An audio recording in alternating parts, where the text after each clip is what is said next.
J'ai pas rectifié la fourche à la disqueuse, c'est pas vrai. Mais par contre, je vais vous montrer comment on peut reprendre les portées donc de support d'étrier facilement pour pas trop cher.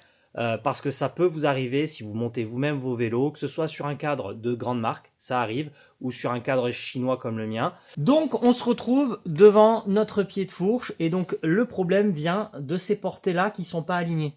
Petite technique toute simple. Tu viens prendre un feutre, voilà, et tu coloris. Tu as appris ça à la maternelle, donc tu vas savoir le faire. Tu te calmes. Le second, tu débordes pas, hein.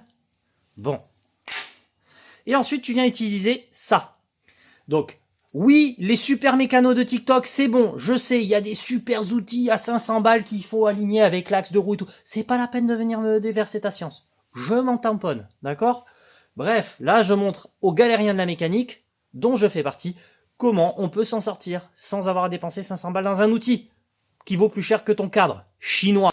Et donc, tu viens le visser tranquillement. Tu le serres à peine, mais à peine. Hein. Voilà. Là, hop, je vais y mettre un tout petit coup de plus. Donc du coup, il va venir se serrer à plat.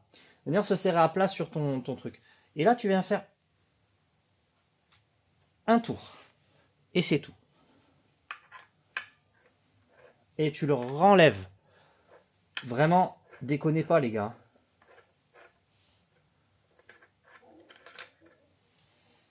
Et là, tu vois, je sais pas si tu vois, mais tu vois que ça n'a pas porté partout. Ok? Donc, il n'y a plus qu'à tourner, jusqu'à ce que ce soit plat. On force pas trop. On force vraiment pas trop. Et voilà, t'entends plus rien, il n'y a plus de problème. Rien de bien compliqué, juste un peu de méthode, un peu de patience, et ça le fait. Voilà, allez les rageux, qu'est-ce qu'on en fait du cadre chinois? On le découpe pour de vrai ou on le laisse comme ça? Ciao, bisous.